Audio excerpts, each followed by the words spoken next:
Boa tarde a todos. Hoje vamos dar início à apresentação sobre a cultura do pepino.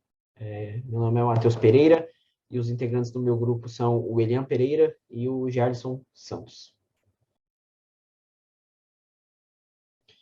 Bom, o pepino ele faz parte da família das cucurbitáceas.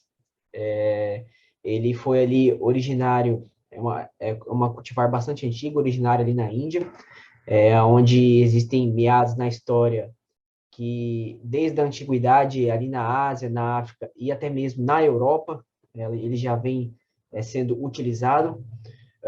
O pepino ele tem grande importância econômica e social hoje em dia dentro do agronegócio, principalmente dentro ali dos pequenos produtores, né, dos produtores familiares. Hoje em dia, a China ela é responsável por aproximadamente 60% da produção mundial, ou seja, a China é uma grande produtora do pepino, então detém mais de 50%, né, 60%, detém a grande maioria da produção mundial do pepino. Já aqui no nosso país, a nossa produção ela ultrapassa ali anualmente as 200 toneladas, 200 mil toneladas, e é importante destacar que dessas 200 mil toneladas produzidas aqui no nosso país, destaca-se a região sudeste, né, região ali de São Paulo, e São Paulo, Rio de Janeiro, mas principalmente São Paulo, fica responsável por mais de 50% dessa produção. O pepino ele é rico em fibras, ele possui baixo teor de calorias e contém vários tipos de vitaminas, além, claro, dos seus minerais. Dentre esses minerais, os principais são o fósforo, o ferro e o potássio. Bom, dar continuidade agora falando um pouquinho sobre a botânica do pepino. O pepino é uma planta herbácea, considerada de ciclo curto, de característica rasteira, mas isso aí também vai depender de como o produtor quer conduzir o seu plantio, ele pode mudar essa característica. O pepino ele tem como característica o seu tamanho é indefinido, né, indefinitivo, isso aí vai depender de cada cultivar. Seu caule é anguloso e as folhas são recortadas e ásperas. As flores apresentam-se como masculinas e femininas na mesma planta, e a polinização do pepino ela é feita por insetos, né? Diversos insetos auxiliam o pepino na sua polinização. A flor feminina do pepino ela apresenta pétalas amarelas, como nas imagens. Nessa imagem à direita, são a flor feminina com diâmetro de 2 a 3 centímetros e são solitárias. Né? Já as flores masculinas, elas são em maior número e apresentam-se em grupos e têm pedúnculo bem curto, como é possível observar a diferenciação das flores na imagem aí. Já o fruto do pepino, eles são longos, com casca de coloração verde, com estrias e manchas escuras. Claro que esse fruto, essa coloração, ela vai variar ali de variedade, pode mudar um pouco, né? Tem as suas especiarias para cada variedade. Sua polpa de cor clara e sabor suave, também mudando conforme a variedade. Ele apresenta sementes achatadas conforme a imagem ali à direita. Bom, falar um pouco agora sobre cada cultivar, né, que a gente tem hoje, as principais cultivares disponíveis no mercado do pepino. Bom, o primeiro é o pepino caipira. Ele se caracteriza por frutos verdes claros, com listras longitudinais e uma mancha denominada de barriga branca. Né? Por isso, essa mancha ela é denominada barriga branca, porque normalmente ela é a parte que fica ali embaixo, né? Que fica em contato com o solo, não havendo coloração. Né? Comumente encontrado em frutos provenientes de cultivos sem tutoramento. O que é esse cultivo sem tutoramento? São cultivos ali feitos ali mesmo no solo, não são utilizado nenhum tipo de tutoria para elevar esses frutos, e aí acaba que não há o contato com a luminosidade, fazendo que não haja a coloração esverdeada nessa parte abaxial da planta ali. Os frutos eles são colhidos com aproximadamente 15 centímetros de comprimento e de 5 a 6 centímetros de diâmetro, dependendo das exigências de cada mercado, né? Isso aí vai depender de como cada mercado prefere, como vende para o seu consumidor, como que o consumidor quer o seu pepino. Ele possui sabor agradável, livre de amargor, né? Esse pepino caipira, e são cultivares com acúleos brancos, que são os preferidos, pois apresentam maior conservação, né, pós-colheita. Bom, esse aqui é o pepino comum, caracterizado por frutos de coloração verde escura e formato cilíndrico. Ele já é diferente do outro, ele já é perceptível que ele tem uma coloração mais escura. Seus frutos eles possuem sabor agradável e é muito apreciado em regiões metropolitanas como a capital paulista, muito utilizado para fazer saladas in natura, esse tipo de pepino aqui. Considerando seu volume de vendas, ele consiste no principal grupo do ponto de vista de volume de comercialização, então, realmente, esse pepino comum aqui, ele é o mais vendido hoje, né? Que é o que o pessoal mais prefere consumir. Suas lavouras são predominantemente cultivadas em sistemas tuturados. Bom, esse aqui é outro pepino bastante conhecido, principalmente aqui na nossa região, que é o pepino industrial ou conserva. Se caracteriza por frutos colhidos precocemente quando possui ali entre 5 a 7 centímetros de comprimento. Então, são pepinos bem menores de tamanho, considerando a outras variedades. Os frutos eles possuem coloração verde escura e são triloculados. Os estados do sul do Brasil, principalmente ali Santa Catarina, que é uma região que consome bastante produtos em conserva, né, são os maiores produtores de pepinos para a indústria. Esse tipo de pepino aqui que é o mais utilizado para a conserva. Bom, o pepino japonês, ele se caracteriza por frutos triloculados, de coloração verde escura, alongados, com a presença de espinhos brancos, sendo colhidos quando os mesmos atingem entre 20 e 30 centímetros de comprimento. Ele possui um sabor agradável, sendo bem aceito por mercados exigentes, como, por exemplo, mercados mais do exterior, né? Então, esse pepino é bastante usado em casos de importação. Ele possui sabor agradável, sendo bem aceito no mercado exterior. Os frutos se desenvolvem sem a formação de sementes na maioria das cultivares. Isso é o chamado partenocarpia. Então, como se pode perceber pelas imagens, o fruto ele não tem a formação de semente. Mesmo que a semente do pepino em qualquer das cultivares ela seja quase que imperceptível quando consumido, né? Esse tem esse diferenciamento que não é perceptível. Esse pepino ele é predominantemente cultivado dentro de casas de vegetação, pois a polinização é indesejável, já que altera o formato dos frutos. Então, não, esse tem essa característica importante, que esse pepino ele não pode ser polinizado, né, para que não haja essa alteração na formação dos frutos e na produção das suas sementes.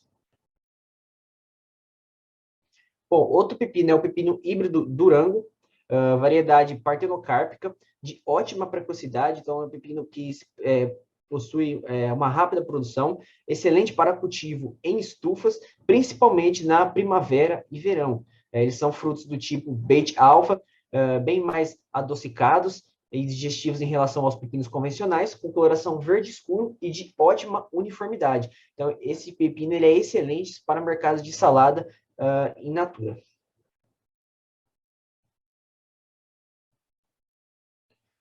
Temos outro tipo de pepino, esse aqui já é o pepino que possui a maior diferenciação, ele é o mais diferente entre os outros, levar em consideração.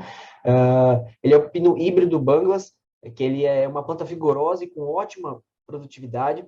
São frutos verde claros, compridos e com nervuras longitudinais bem desenhadas e sem estrangulamento. A ausência de sementes e de amargor possibilita maior digestibilidade na hora do consumo, o que faz com que ainda mais o sabor da polpa desse pepino ela seja adocicado. Então, ele já não é um pepino que tem aquele sabor mais amargo, né, mais azedo. Ele é um pepino mais adocicado. Especialmente recomendado para o início da primavera. Então, para os produtores ali que querem produzir algo ali no início da primavera, essa cultivar ela é bastante recomendada. Variedade de entre nós intermediários. Esse é um ponto interessante nessa cultivar. Bom, o outro pepino é o pepino híbrido Tangar. Como você pode ver nas fotos, ele é um pepino de coloração já mais escura. É uma variedade dedicada à produção também do tipo salada, diferente do outro pepino lá de conserva, esse é mais para salada. Planta altamente produtiva, de frutos cilíndricos e uniformes. Tem a coloração verde escura com alguns espinhos brancos. É muito adaptável a diferentes sistemas de cultivo, então, tanto o tutoramento, se ele é feito ou não, essa planta ela se adapta bem, resistente aos fungos de míldio e do oídio, o que é muito importante, né? Essa resistência múltipla, que essa que essa cultivar tem. Ela tem resistência à doença da antracnose, ela tem uma múltipla resistência a vírus, como, por exemplo, o vírus do mosaico do pepino, o vírus da mancha anelar do mamão e o vírus do mosaico da melancia. Esses vírus são vírus que trazem bastante danos, né, à cultura do pepino, que depois, mais para frente, serão citados. E então, ter uma cultivar que é resistente a isso é muito importante aqui para quem produz, né? Bom, outro pepino é o pepino híbrido maestro. Ele é uma variedade excelente para diversos tipos de mercado, como, por exemplo, a indústria, a conserva ou a in natura. Então, assim, ele é um pepino bastante híbrido, pode ser usado para diversos fins. É uma planta muito produtiva, com frutos de coloração verde escura, destonado. Ele é resistente também a fungos como o míldio, o oídio, a doença da antracnose, múltipla resistência a vírus igual ao pepino passado, né, a variedade passada, como, por exemplo, ele é resistente ao vírus do mosaico do pepino, vírus da mancha anelar do mamão e vírus do mosaico da melancia.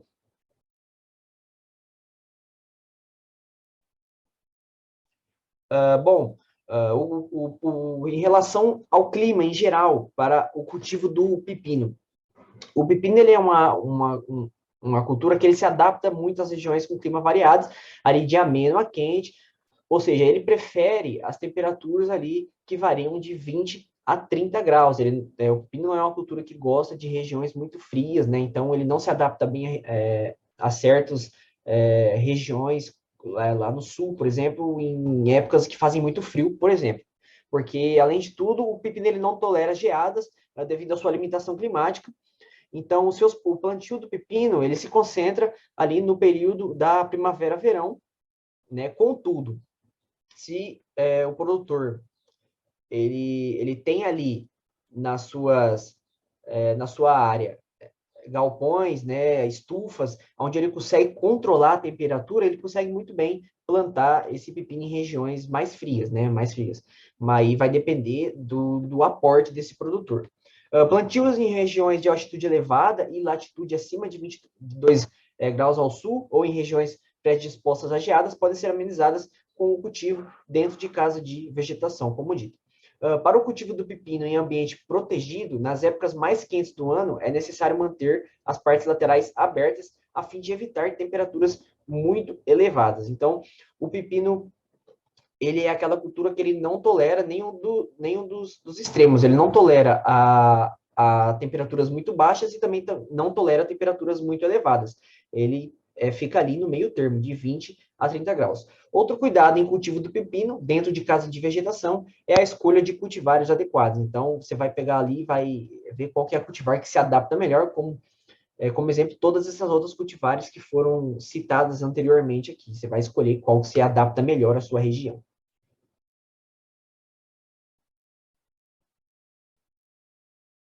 Bom, em relação ao fotoperíodo do pepino, em regiões de latitude elevada ali, tanto temperatura como fotoperíodo, elas podem interferir no rendimento da cultura do pepino. A maioria dos cultivares que foram citadas tende a apresentar maior proporção de flores masculinas sob condições de dias longos. Em relação à insolação, a alta intensidade luminosa, ela favorece a alta produtividade. Contudo, a insolação direta sobre os frutos, ela pode trazer injúrias aos mesmos, como, por exemplo, a necrose branca ou bege, né, que são problemas que ocorrem devido à alta insolação, que é se o seu pepino estiver muito exposto ao sol. A temperatura ela também afeta a relação entre a formação de flores masculinas e femininas, em que altas temperaturas elas vão favorecer a produção de flores masculinas e temperaturas amenas elas favorecem a produção de flores femininas. Bom, agora falar um pouco sobre o solo e a adubação, que são ideais para o cultivo do pepino. O pepino ele prefere solos de texturas médias, a leves, profundos e férteis, bem drenados e com alto teor de matéria orgânica, que são considerados mais ideais para a cultura do pepino. Já solos pesados, que vinham sendo cultivados por longos períodos e sofreram extensivos usos de mecanização, eles devem ser evitados. Então, aquele solo ali que já está há anos ali naquela, né, no uso ali de entra máquina, sai máquina, é um solo que foi muito removido, então é evitado, tá? Não é recomendado se utilizar a cultura do pepino nesses solos. Solos com pH entre 5,6 e 6,8 são ideais para a cultura. A calagem ou a fosfatagem, quando recomendadas, devem ser feitas pelo menos 2 meses antes do plantio ou o transplante, né, se são mudas, no caso. Então, deve-se tomar esse cuidado de sempre se fazer de 1 a 2 meses antes essa calagem da área.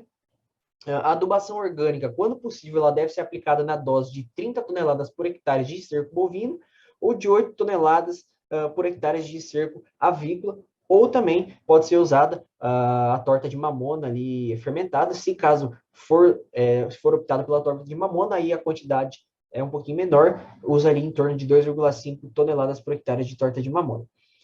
O ideal é que sejam aplicadas de 20 a 30 dias antes da semeadura ou transplantio de mudas. Então, assim, todos os preparos ali de solo e de adubação, eles devem ser feitos, né? A recomendação é que sejam feitos de 20 a 30 dias antes de estar com a cultura do solo.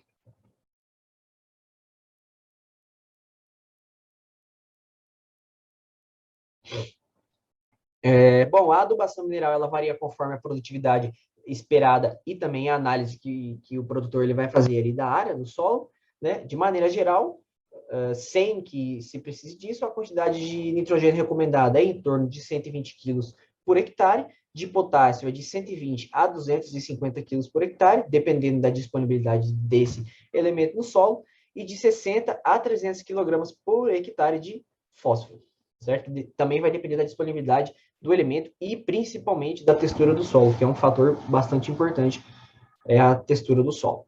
Recomendação: 30% do adubo nitrogenado, 40% do potássio e toda a dose de fósforo recomendada. As doses restantes de nitrogênio e potássio elas devem ser aplicadas em 3 vezes, ambas em cobertura, sendo a primeira 20 dias após a semeadura ou 15 dias após o transplante, e as outras 2 doses com intervalos de 20 dias uma da outra. Bem, vou dar continuidade agora a falar um pouquinho sobre a implantação da cultura. O pepino, por ele ser uma planta que tem, ela é trepadeira, uma planta trepadeira, ela pode ser plantada ou de forma rasteira ou conduzida, né? Ou também em sistema cultivo protegido. Ela é uma planta ali que tem alta adaptabilidade à sua forma de condução. Ela permite ser manipulada muito facilmente, né? A semeadura, ela ocorre de forma direta ou pelo transplante de muda, só que o transplante de muda, só se caso for uma cultura que é mais susceptível e que tem um mercado mais específico, né, para a recepção desse tipo desse pepino, dessa variedade de pepino. Mas caso ao contrário, o plantio da semente direta no solo é a melhor forma que a gente tem. A semeadura direta ela pode ser realizada em covos ou em sulco. Nesse caso, a semeadura em sulco ela deve ser preferida, pois possibilita maior desenvolvimento, né, do sistema radicular e, assim, maior aproveitamento da água e dos nutrientes, né? Se caso for feito a semeadura para depois do transplantio, pode ser que o sistema radicular tenha alguma deficiência ali em se adaptar, né, ao solo que ela vai estar presente futuramente. O espaçamento ali entre plantas é de 1,5 m por 1,5 m entre plantas e 1 m entre linhas. E você pode colocar ali até 2 plantas por cova, né, caso ela seja tutorada. Um plantio de pepino industrial, o espaçamento é diferente, pois ali você pode fazer algo mais adensado, né, já que você não compara muito o tamanho do fruto, mas sim a quantidade. Você pode fazer o espaçamento de linhas de 1 m, só que você consegue adensar ali mais o espaçamento entre as plantas, fazendo de 0,3 a 0,4 metros entre plantas ali. Só que você consegue ainda fazer essa de 2 plantas por cova. Bem, o cultivo tutorado, ele é recomendado de 1 metro entre linhas também a 0,6 a 0,4 entre plantas, e a profundidade do plantio vai estar ali entre 1 a 2 centímetros. A semente ali, ela é uma semente bem leve e ela não tem uma resistência a altas profundidades. Então, você sempre tem que fazer esse plantio ali com uma profundidade com o mínimo possível, sempre fazendo ali na camada mais superficial possível. E o solo ali, né, tem que estar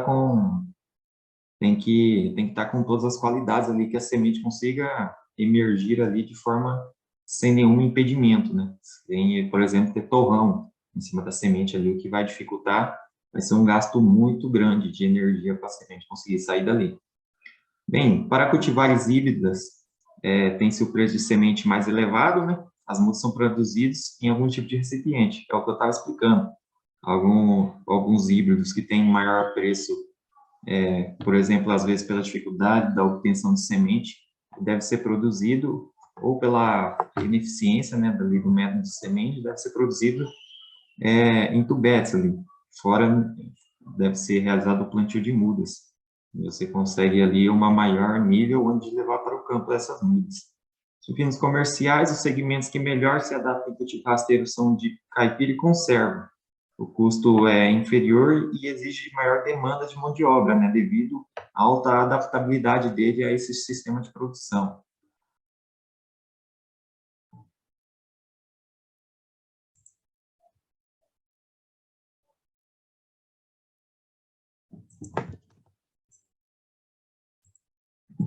Bem, agora entrar um pouquinho na parte de pragas, falar um pouquinho sobre a mosca branca. A mosca branca é a que causa dano econômico na cultura do pepino. É a Benisia tabaci, do biótipo B. É uma das principais pragas que vai estar atacando ali o pepino. Ela possui, né, um inseto sugador que ali ela pode ser caracterizada, né, por possuir um dorso amarelo palha e 4 asas de membranosas, né, e ela tem a purulência branca ali. Esse inseto, né, ele vai estar causando dano ali direto na cultura pela sucção ali e injeção de toxinas ali no pepino, né, causando o desenvolvimento vegetativo, vai causar alterações ali nesse desenvolvimento vegetativo da planta, né, que pode vir a afetar ali o crescimento e desenvolvimento dos frutos e da planta. O controle, ele pode ser utilizado no manejo cultural e o controle químico, né, o cultural ali vai realizar táticas, né, que visam deixar o ambiente menos favorável ao desenvolvimento da praga. Já no controle químico, a gente tem algumas opções também, dentre os principais inseticidas que a gente tem ali registrados para essa praga existem o Actara, né, 250, o Alanto, Calypso e o Cordial, além de alguns outros que podem ser encontrados também para, para essa praga. Bem, agora falar um pouquinho sobre o pulgão. O pulgão ele é um inseto sugador também, que apresenta a característica do tamanho dele é de 1 a 3 milímetros de comprimento. O corpo é periforme e mole, né? E ele possui antenas bem desenvolvidas ali. Ele normalmente ali pode ser encontrado, sempre vai ser encontrado agrupados, né? Normalmente você vê ali, você pode até identificar, chegar perto ali, você vai ver um grande grupo ali desses insetos, que são os pulgões. Possui variadas cores, desde preto, amarela, verde. O pulgão, né, eles vão atacar ali as folhas do pepino e durante todo o ciclo da cultura ele pode ocorrer. Como eu disse, em colônias, né, na face interior ali das folhas, nas brotações e nas flores. A sucção, né, que é o dano que ele vai causar ali na planta, e a injeção de toxina vai definhar as plantas, né, principalmente as plantas jovens ali que vão estar mais suscetíveis a esse dano, e vai causar, né, o encarquilhamento ali das folhas, dos brotos e dos ramos.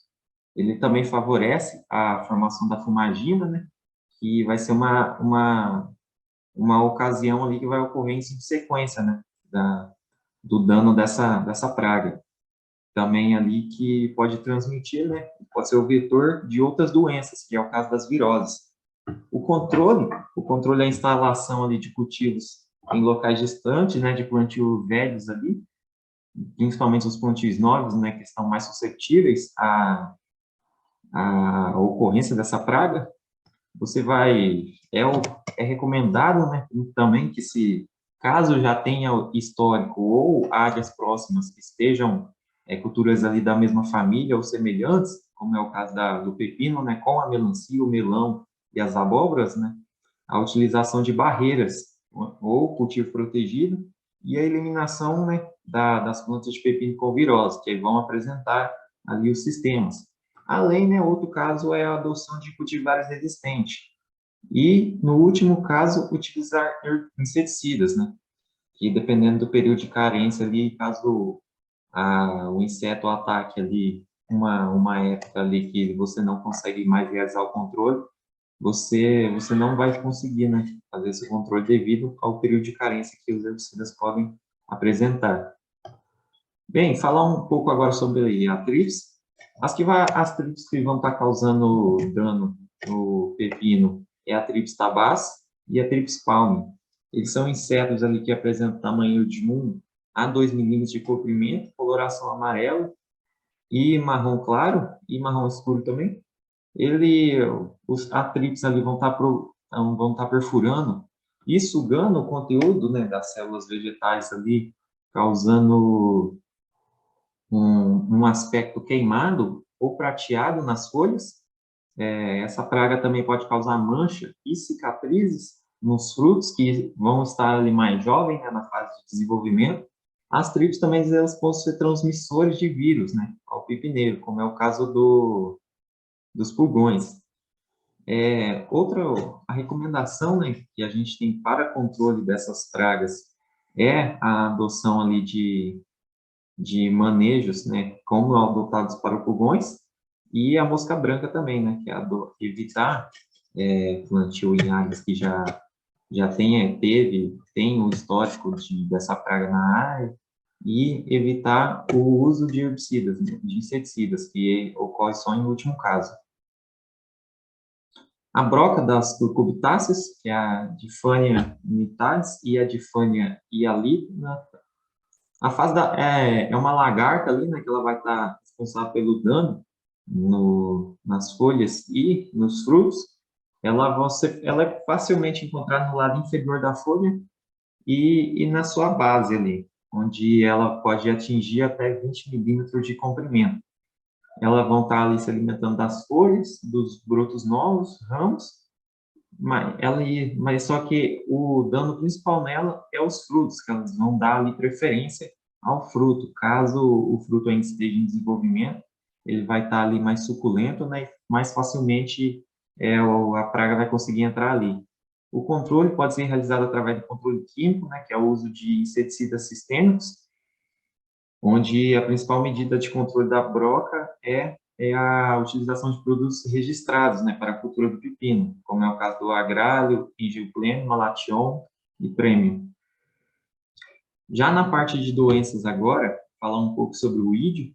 O ídio é causado pelo Podósfera chante. Esse patógeno ele se encontra ali em condições favoráveis, né, para o desenvolvimento, principalmente em cultivos sob ambientes protegidos, que você pode encontrar ali uma maior umidade, né, no sistema, assim a doença ela consegue se desenvolver.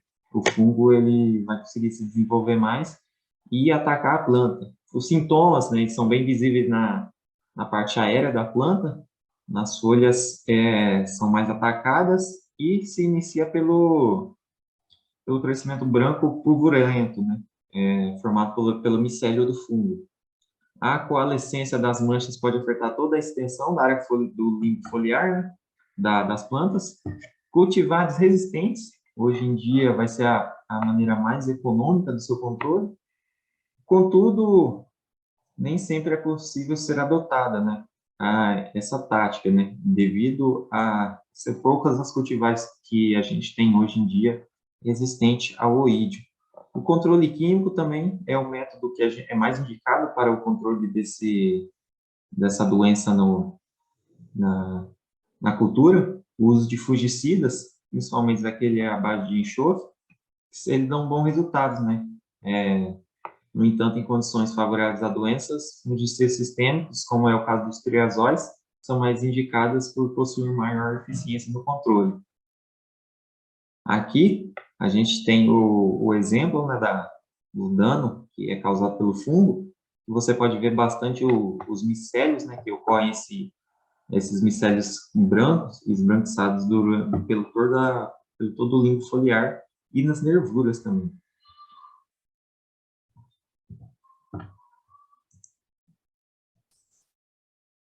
Falar um pouquinho agora sobre a antracnose. A antracnose é pelo Cotretum geosporo e pela espécie da Cucurbitae, né, que vai atacar a família das Cucurbitáceas. Na folha, os sintomas se iniciam com o encharcamento do tecido, seguido pela necrose, né? O tecido ali da planta vai estar parecendo uma mela, né? E depois essa mela se seca e vai formar essa necrose.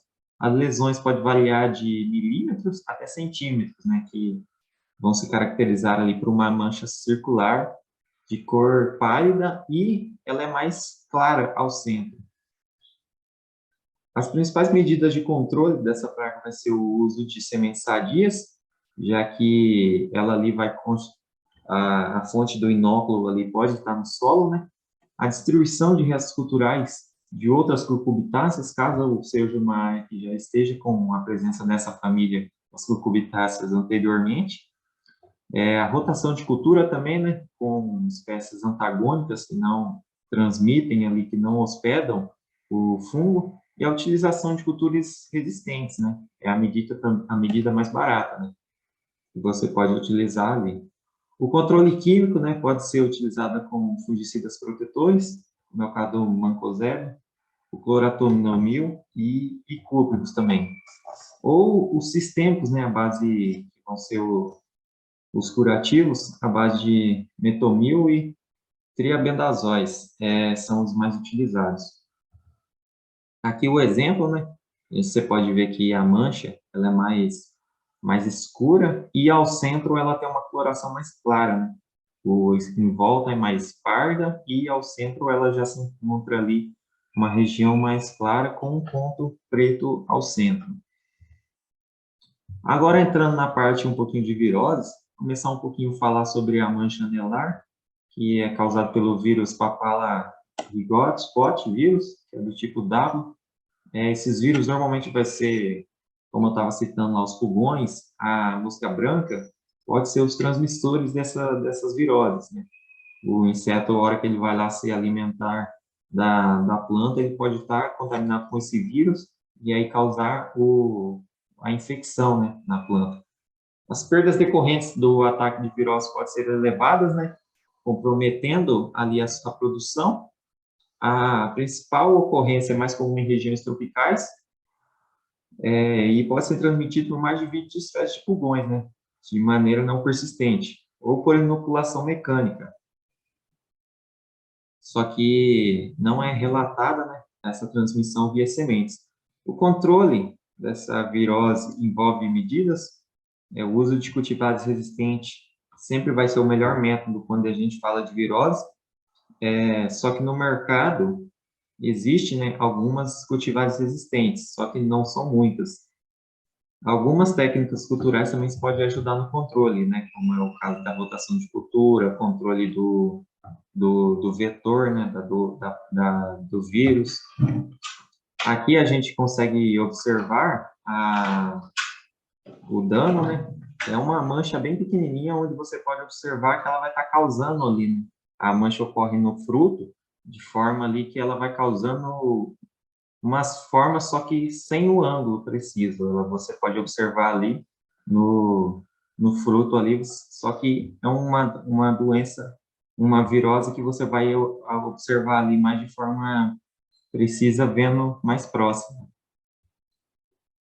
Agora, falar um pouquinho sobre o controle de plantas daninhas. O controle de plantas daninhas, ele é muito recomendado, né? Já que o pepino, algumas cultivares são de fácil adaptação, como o pepino caipira, ele já tem uma maior rusticidade, né, quando a gente fala em cultivo, Mas alguns híbridos, eles apresentam dificuldade de crescimento quando estão em condições de competição. Exemplo, a gente pode fazer o controle de plantas daninhas utilizando o quê? O controle, a cobertura do solo, com a utilização de, de, de plantas que pode realizar, né? Só que você tem que cuidar com alguma questão ali na hora de controlar essa cobertura do solo para evitar o carry-over. É possível você eliminar as plantas espontâneas ali utilizando a grade rotativa nas entrelinhas ou é recomendado mais essa utilização antes do plantio, ou também você pode fazer o controle nas entrelinhas, caso seja o cultivo tutorado, você consegue fazer ali esse controle com a capinadeira tratorizada ou tração animal, né? Só que tração animal já é um método mais antigo. Em plantios de pepino utilizando mulch, é possível reduzir as capinas, né? Já que você vai ter a proteção ali do solo e o que está abaixo da lona ali, caso tenha sementes ali, essas sementes, devido à falta de luminosidade ali, ela pode não vir a emergir essas plantas daninhas, e a área, né, que vai estar coberta ali, praticamente, é a que vai estar em volta do pepino. O sistema de plantio direto, ele pode ser utilizado na lavoura de pepino, auxiliando, né, no controle de plantas daninhas espontâneas, que é o caso que eu falei da cobertura do solo com planta de cobertura, né? Você consegue ali fazer o plantio do pepino, só que você tem que controlar essa planta de cobertura antes do plantio do pepino.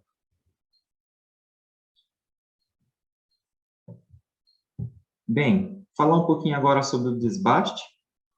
O desbaste ele vai constituir ali em eliminar o excesso de plantas e é realizado quando as plantas apresentam 2 a 3 folhas definitivas, né? O desbaste ele é utilizado principalmente naquelas plantas que não têm uma viabilidade de semente tão alta. Assim, você realiza o plantio de mais de uma planta por cova, né, para que você garanta a, que vingue, né, o seu plantio. É recomendado que você deixe 2 a 3 plantas no desbaste, que você vai favorecer ali uma produção de frutas satisfatórias. No plantio de plantas em cultivo rasteiro, para industrializado ali, né, você consegue deixar com o maior número de plantas, você consegue favorecer uma maior produção de frutos, só que quanto mais plantas você deixar, menor vai ser o tamanho desses frutos. Já o tutoramento, né, é a forma ali que você tem de conduzir essa planta de forma na vertical, onde você consegue fazer esse tutoramento. O tutoramento, né, ele vai ser dispendioso ali em algumas vantagens, pois ele favorece, né, o controle de pragas e doenças, devido a pouca parte da planta estar em contato com o solo.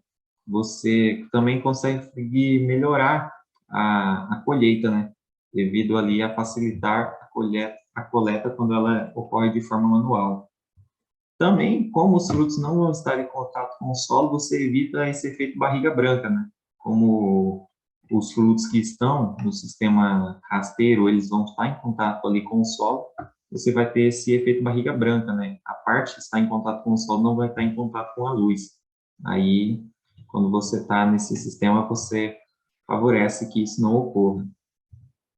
A poda também, né? A poda, ela é recomendada para o sistema de cultivo protegido, sendo que nesse processo são retirados os brotos laterais e frutos até o quarto ou quinto internode. Nessas condições favoráveis de 3 ramas laterais serão produtivos despontados na altura da 8ª folha. Ou seja, você vai favorecer uma maior formação de frutos que tem uma melhor qualidade do que quantidade.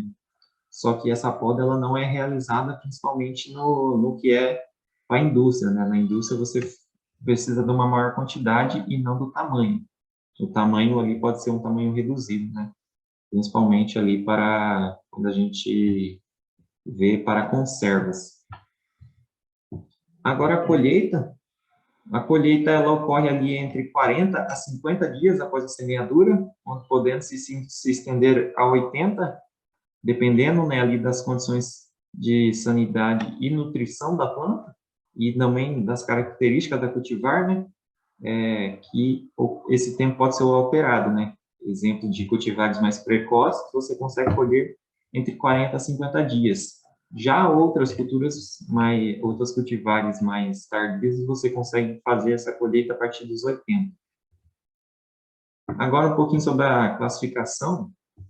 Ah, isso é seu? Os pepinos são divididos de acordo pelo seu tamanho. Aqui possui a classe 25, frutos com comprimento maior ou igual a 25 centímetros de comprimento. A classe 20, né, são frutos com comprimento entre 20 a 25 de comprimento. E a classe 15, os frutos entre 15 a 20 centímetros. A classe 10 também ali, que vai ser uma outra forma de classificação, que os frutos vão estar entre 10 a 15 centímetros. A classe 5, que já são os frutos menores, né? Que os frutos estão entre 5 a 10 centímetros de comprimento. Quanto à qualidade, né? Existe a qualidade extra, 1, 2, 3. Essas características ali, elas vão ser definidas de acordo com o número de defeitos, né? É uma forma ali de você classificar, principalmente esses frutos extras e a classe de acordo com o tamanho ali vai ser, quando você quer levar esse fruto para o mercado exterior, aí você tem uma maior rigorosidade, né? De acordo com as características dele, né? Qualidade, aparência, os defeitos, vão ser ali os fatores que vão alterar, né, essa sua forma ali de classificação por qualidade.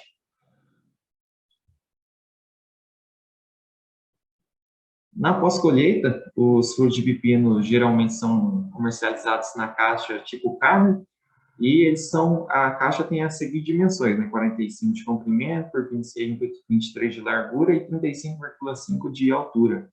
E cabe, né, nessa caixa ali de pepino, 22 quilos, né, na caixa tipo K. O pepino japonês, em função do valor comercial, ele é comercializado na caixa de papelão ali. Temperaturas baixas são um dos fatores que vão afetar o período de prateleira ali desse fruto, né? Agora sobre a cultura da taioba, né, que é o nosso segundo tema.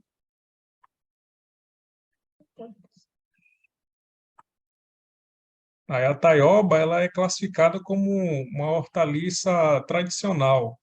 Então, assim, já dá para entender que ela veio perdendo espaço conforme o passar dos tempos, né? Então, a taioba, ela é uma cultura antiga, já tem predominância ali de cultivos desde a China, no Egito, e ela tem a sua origem em regiões tropicais da América do Sul. Então, aí ela era tradicional, então, nesses tempos, ela estava presente no prato desse pessoal praticamente diariamente. Aí, com a evolução das espécies, né, com o aparecimento aí do couve, do espinafre, outras hortaliças verdes, a taioba veio a perder espaço. E ela também não tem muitas pesquisas sobre ela, nem muitas cultivares. Até mesmo nessa parte de pesquisa, a taioba ela não tem uma diversificação. Sobre a taioba, ela é mais consumida a sua folha e também pode ser consumido o seu rizoma. Um destaque que pode ser dado para a taioba, né, é a sua resistência, uma planta bem rústica, e ela tem um potencial para sistema agroecológico. Então, o pessoal pode utilizar a taioba nesses ambientes adversos que ela tem essa resistência.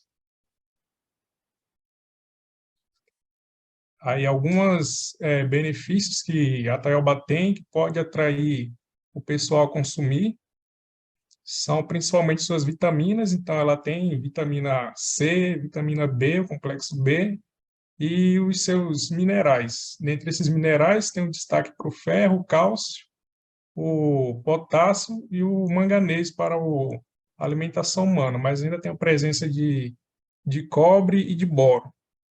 Também tem outras características, como auxiliar na saúde dos olhos, no sistema imunológico, auxiliar na diabetes, funções musculares, tem várias características benéficas muito interessantes. Aí já no Brasil, a taioba tem uma maior presença dela, assim, que ela é cultivada mais na região sudeste, também tem destaque na Bahia e em Goiás. Outras regiões também pode ter presença da taioba, mas essa é mais alguém tradicional dessa região que migrou e começou a cultivar no quintal de casa, então não tem uma produção expressiva. Aí a taioba ela é consumida de várias maneiras. É refogado, ensalada, é utilizado como uma receita exótica em outros pratos, mas vale destacar mais a parte refogada dela, que a taioba ela tem a presença do oxalato de cálcio. E esse oxalato de cálcio ele pode fazer mal ao consumidor, dependendo da quantidade que está presente nessa planta. E, dito isso, a taioba tem duas classificações, tem a taioba mansa e a taioba brava. Então, a mais cultivada é a taioba mansa e a taioba brava, ela é mais como se fosse uma espécie nativa, então ela é mais presente na região da Amazônia, mas o pessoal não utiliza ela como fonte alimentar. As características da taioba, né? Então, ela é uma planta que pode chegar até 2 metros de altura, sendo que o maior volume é a sua folha. Então, a sua folha pode chegar até 1 metro. E o rizoma é a parte que se utiliza para propagação da planta. Então, essas partes mais destaque da taioba. Aí pode passar. As variedades, né? Tem essas duas variedades. Quando comparado uma com a outra, a taioba da imagem da esquerda é a mansa e a da direita é a brava. Então, o maior destaque para ela é o formato da folha, a sua nervura. Ela é bem expressiva, bem clara também, e tem um ponto central que une essas nervuras. Aí, já quando você compara com a taioba brava, ela não tem esse ponto que une as nervuras. Então, ela, ela vai apresentar um talo maior no seu final da folha. Então, esse formato mais de escudo é mais presente quando comparado com essa outra. Aí também a coloração, né, ela é um pouco verde mais claro do que a outra taioba. Aí você já consegue diferenciar, mas o fato principal é um arroxeamento nesse ponto que se encontra as nervuras para formar folha.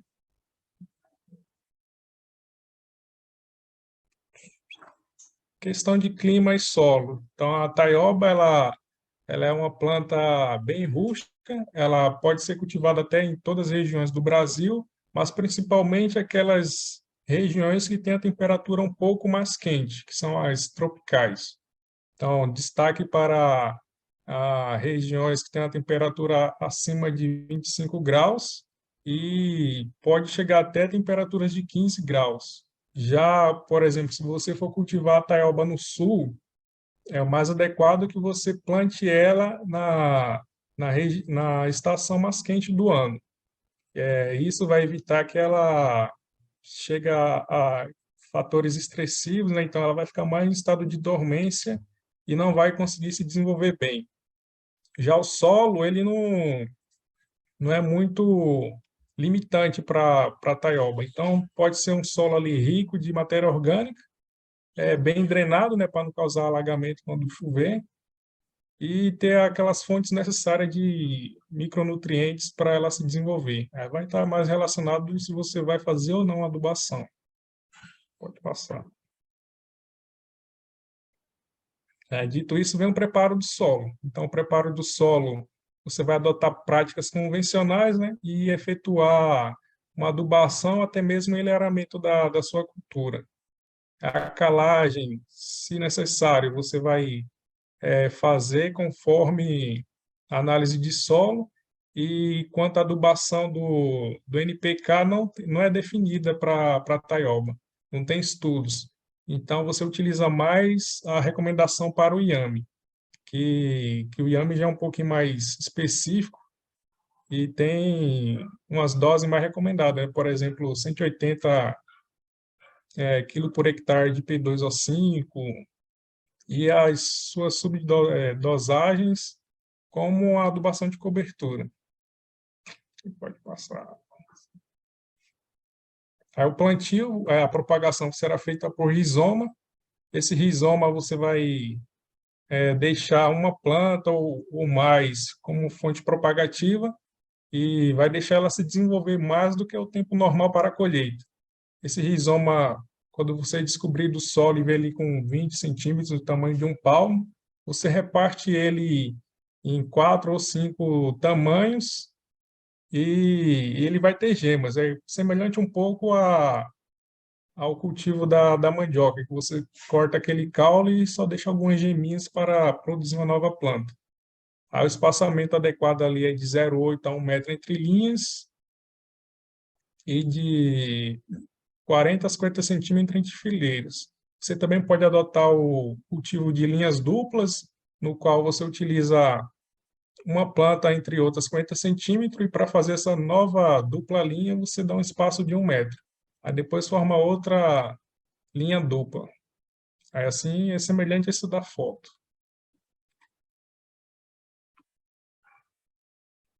E os tratos culturais. Os tratos culturais, eles é mais para você evitar a incidência de praga, doença e plantas daninhas. A taioba, ela não tem assim uma significância de quais doenças ou pragas podem chegar a dar 100% de perda.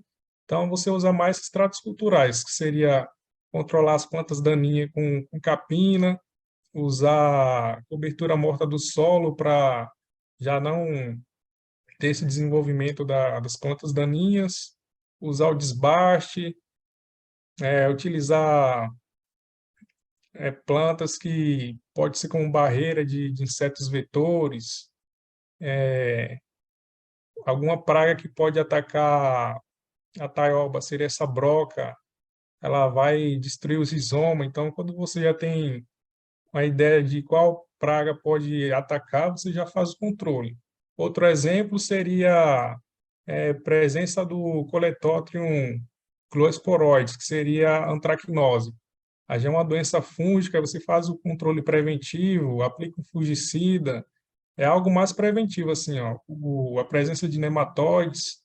Então, qualquer método preventivo que você fizer, vai estar tranquilo que, se chegar a ter a presença dessa praga ou doença ou planta daninha, não vai ser muito expressivo para acabar com sua produção, que a taioba, ela é bem rústica.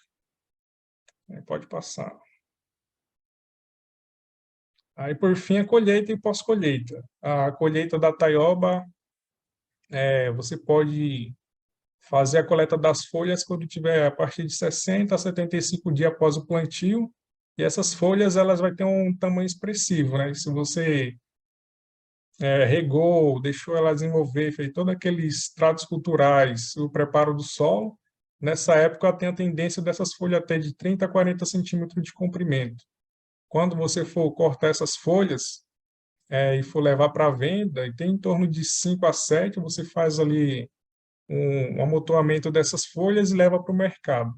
Essas folhas, elas não têm uma duração elevada, né, de prateleira. Então, se você for vender, tem que ser vender praticamente no dia. Então, no máximo, 1 a 2 dias. E se for conservar, deixa ela dentro de um plástico, dentro de um freezer da geladeira, e ela chega a durar até 1 semana. E no caso do rizoma, né, se o seu comércio consome o rizoma, você deixa essa planta crescer mais, então ela vai ficar mais do que 75 dias no campo. Assim o rizoma vai crescer mais e você vai ter um volume maior de rizoma para vender. É que a gente finaliza a nossa apresentação e espero que vocês tenham gostado do tema. Fechou, garoto.